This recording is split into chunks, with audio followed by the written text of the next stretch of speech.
Bienvenidas y bienvenidos a nuestra sesión número 4. Hoy comenzaremos con la unidad de gases. Si nosotros observamos la tabla periódica, podemos observar algunos elementos que están en forma de gas a una atmósfera y 25 grados Celsius. Algunos de ellos son el hidrógeno molecular, nitrógeno molecular, oxígeno molecular, ozono, flúor molecular, cloro molecular, helio, neón, argón, como son los gases nobles. Dentro de las propiedades físicas de los gases tenemos que los gases adoptan el volumen y forma del recipiente que los contiene. Se consideran los más compresibles, del estado de la materia. Cuando se encuentran confinados en el mismo recipiente, se mezclan de manera uniforme y completamente. Podríamos decir que entre gases forman mezclas homogéneas y cuentan con densidades muchísimo menores que los líquidos y los sólidos. Una forma de medir en los gases es mediante la presión, que es la fuerza dividido el área. Las unidades de presión son pascal, atmósfera, milímetro de mercurio, torr, etc. Aquí salen algunas de las transformaciones de unidad. Una de las presiones más conocidas es la presión atmosférica. Al nivel del mar, nosotros tenemos una presión atmosférica de 1 atmósfera o 760 milímetros de mercurio. Existen dos formas de sufrir el mal de presión. Uno de ellos es cuando viajamos a lugares con mucha altura, como lo es, por ejemplo, San Pedro de Atacama. Las personas que viajan a San Pedro de Atacama suelen sufrir mal de presión, ya que allá hay una mayor altura, por lo tanto hay menor presión. Sin embargo, este fenómeno también ocurre en las personas que bucean. Al insertarse en las profundidades del mar, la presión va aumentando mientras vamos bajando eh, hacia las profundidades del océano. Al aumentar la presión, los pulmones empiezan a contraerse y es por eso, ¿cierto?, que hay una mayor presión dentro de nuestro organismo. Dentro de los materiales, ¿cierto?, o instrumentos que nos permiten medir la presión están los manómetros. Los manómetros existen varios tipos. Dos de ellos son el manómetro al vacío y el manómetro de tubo abierto. ¿Cuál es la diferencia? El manómetro del tubo al vacío, ¿cierto?, que está cerrado, nosotros obtenemos que la presión del gas es menor a la presión atmosférica y por lo tanto lo que medimos es igual a la presión del gas.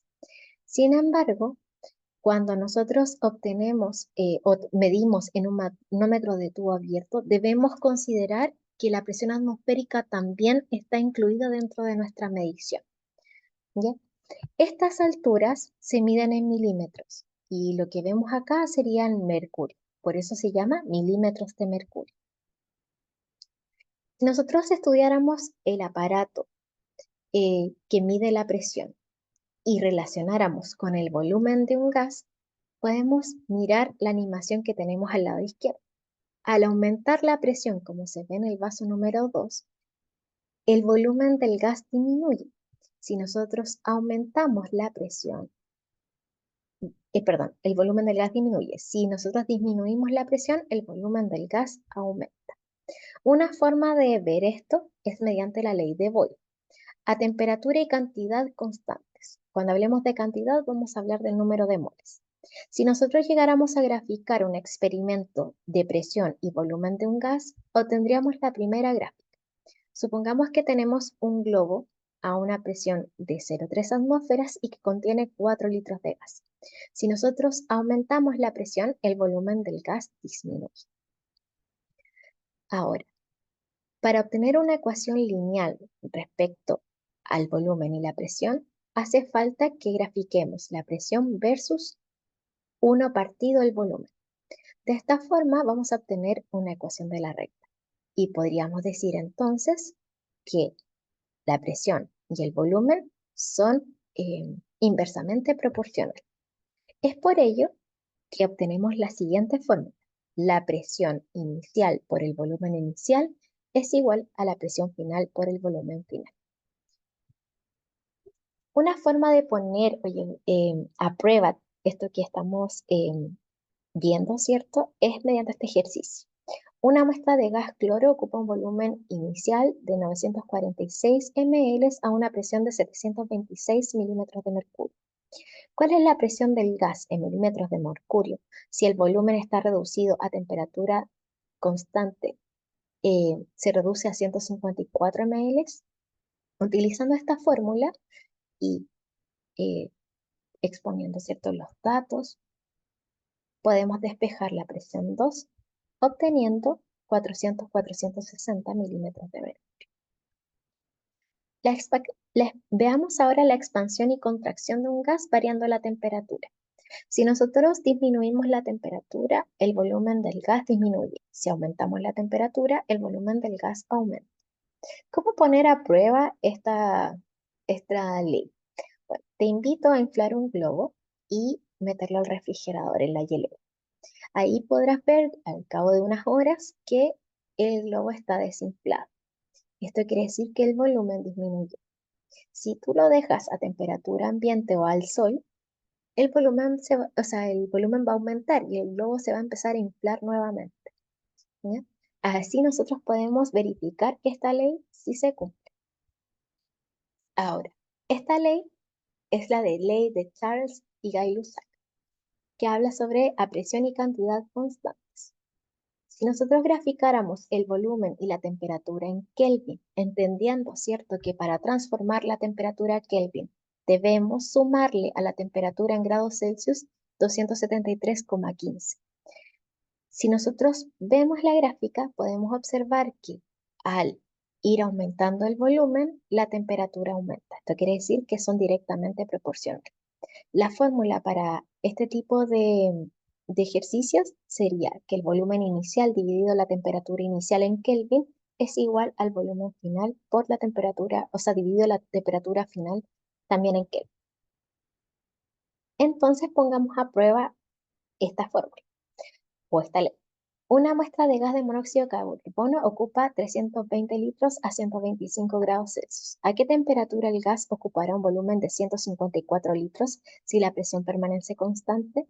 Lo primero es ordenar los datos y transformar la temperatura a Kelvin, sumando a los 125 grados Celsius 273,15. Aquí obtenemos los datos, ¿cierto? Y empezamos a despejar de acuerdo a nuestra fórmula que aparece en color azul. Si nosotros eliminamos los datos, obtenemos, ¿cierto?, la temperatura en Kelvin que corresponde a 192 grados Kelvin. Ley de Avogadro. La ley de Avogadro habla sobre el volumen y el número de moles. Si la temperatura y la presión están constantes, podemos asumir que el volumen y el número de moles son iguales. Por ejemplo, 3 moléculas de hidrógeno reaccionan con una molécula de nitrógeno para obtener 2 moléculas de nitrógeno. Si nosotros tenemos la presión y la temperatura constante, va a ser lo mismo que decir 3 moles más 1 mol se obtienen 2 moles. O 3 volúmenes más 1 volumen se obtienen 2 volúmenes. Una forma de relacionar los volúmenes y los moles es que el volumen y los moles son directamente proporcionales. Esto quiere decir que el volumen inicial dividido los moles iniciales van a ser igual al volumen final dividido los moles finales. Por ejemplo, el amoníaco se quema en oxígeno para formar óxido nítrico y vapor de agua. ¿Cuántos volúmenes de óxido nítrico se obtienen de un volumen de amoníaco a la misma temperatura y presión? Bueno, acá nos dicen, ¿cierto?, que la temperatura y la presión están constantes. Como la relación es de 4 de amoníaco para obtener 4 de óxido nítrico, podemos decir que 1 es a 1. Esto quiere decir que a temperatura y presión constante, un volumen de amoníaco es igual a un volumen de óxido nítrico. Si nosotros juntáramos todas las ecuaciones y las leyes que acabamos de ver, obtendríamos lo siguiente: la ley ideal de los gases o la ley de los gases ideales. A condiciones de temperatura 0 grados Celsius y una atmósfera, Existen experimentos que muestran que un mol de gas ideal ocupa 22,414 litros. Si nosotros ocupamos la ley de los gases ideales y despejamos R, que es la constante, tenemos que la presión es una atmósfera, el volumen 22,414 litros, los moles son un mol y la temperatura son 273,15 Kelvin. Al despejar esto nos da 0,082 atmósferas litro Kelvin mol. Y esa es la ley que vamos, o sea, es la constante que vamos a utilizar siempre que utilicemos la ley de los gases ideales. Ahora, un ejercicio para poner a prueba esto es cuál es el volumen en litros ocupados por 49,8 gramos de ácido clorhídrico a 0 grados Celsius de una atmósfera. Ocupemos la fórmula de la ley de los gases ideales y despejemos el volumen. La temperatura la transformamos a Kelvin. La presión está en atmósferas. Y los gramos los transformamos a moles dividiendo la masa molar, obteniendo 1,35. Esto lo reemplazamos en la fórmula de los gases ideales y si vamos despejando, obtenemos que el volumen es de 30,5 litros. Otro ejercicio es, el argón es un gas inerte usado en las bombillas para retardar la vaporización del filamento. Una cierta bombilla que contiene argón a 1,20 atmósferas y 18 grados Celsius se calienta hasta 85 grados Celsius a volumen constante. ¿Cuál es la presión final del argón en la bombilla en atmósferas?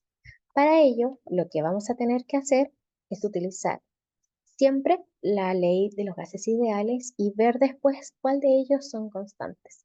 Los que están en constantes los vamos a asumir como 1. Por lo tanto, nos va a quedar que presión 1 dividido la temperatura 1 es igual a la presión 2 partido la temperatura 2. Recuerden siempre que la temperatura se transforma a Kelvin. Una vez que hagamos eso, vamos a reemplazar en nuestra fórmula y vamos a ir eliminando unidades y obtenemos 1,48 atmósferas. La densidad es la masa partida en una cantidad de volumen. Existe la forma de utilizar la ley de los gases ideales para obtener la masa molar de un gas.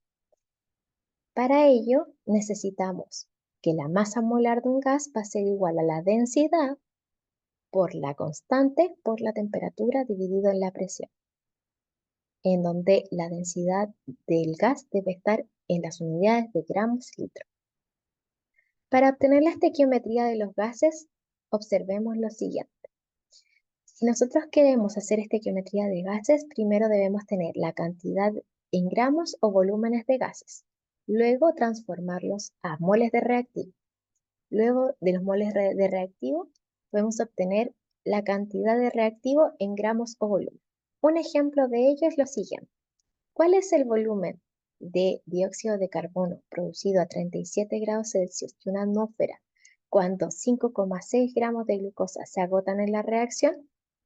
Entonces, fíjense, nosotros tenemos los gramos de glucosa, los vamos a transformar en moles de glucosa, luego hacemos relaciones estequiométricas respecto a los moles de dióxido de carbono y podemos obtener el volumen de dióxido de carbono.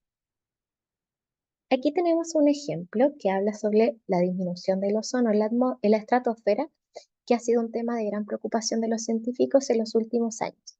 Se cree que el ozono puede reaccionar con el óxido nítrico, que proviene de las emanaciones de los aviones a propulsión a alturas elevadas según la siguiente reacción. Un mol de óxido nítrico más un mol de ozono producen un mol de dióxido de nitrógeno más oxígeno.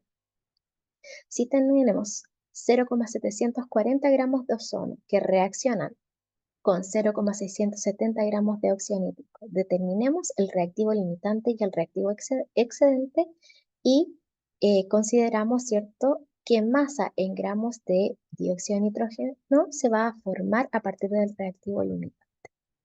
Lo primero que vamos a hacer es calcular los moles tanto de ozono, como de óxido nítrico con las masas que nos entregaron en el ejercicio, dividiendo la masa molar de cada uno.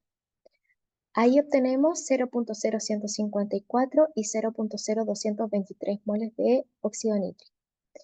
Una vez que obtenemos los moles, los dividimos por sus coeficientes estequiométricos.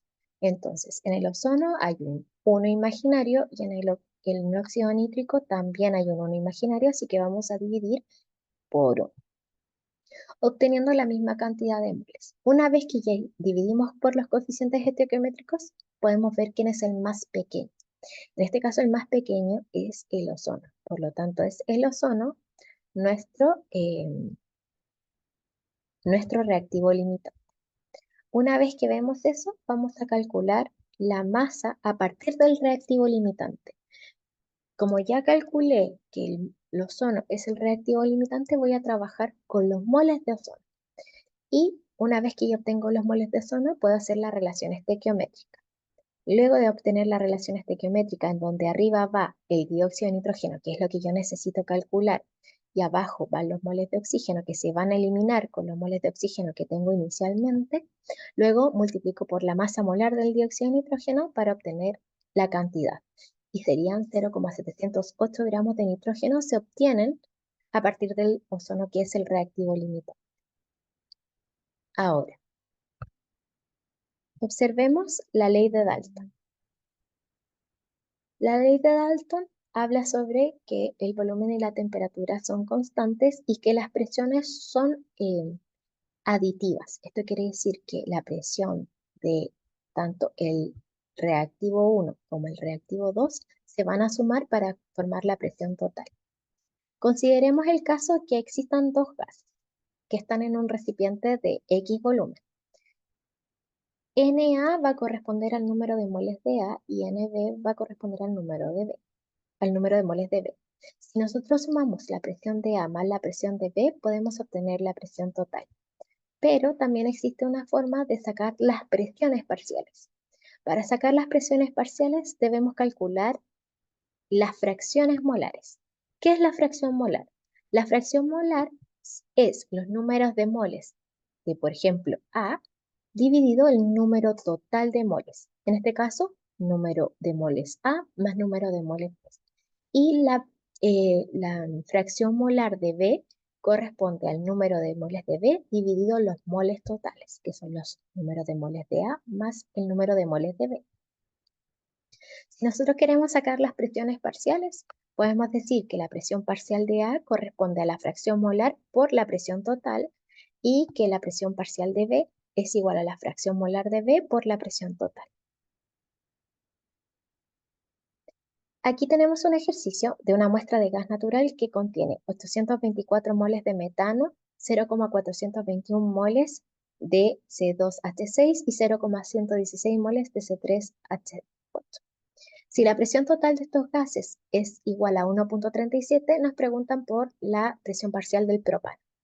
Entonces, ¿cómo calculo esto? Bueno, lo primero que voy a hacer es calcular la fracción molar del propano. Los moles de propano son 0,116 y lo otro es sumar todos los moles que tengo de todos los que están presentes dentro del recipiente. En este caso del metano, del C2H6 y del propano. Una vez que hago la suma, voy a sacar la fracción molar y obtengo 0,0131 la fracción molar. Si yo calculo la fracción molar, lo puedo multiplicar por la presión total y obtengo la presión parcial del propano. Bueno, te invito a observar y leer la bibliografía de esta semana que corresponde al capítulo 5 de gases, que va desde la página 178 a la 190 del libro. Ahí vas a poder encontrar de manera mucho más detallada todo lo que hemos visto en esta sesión. Que te vaya excelente. Nos vemos en la próxima sesión.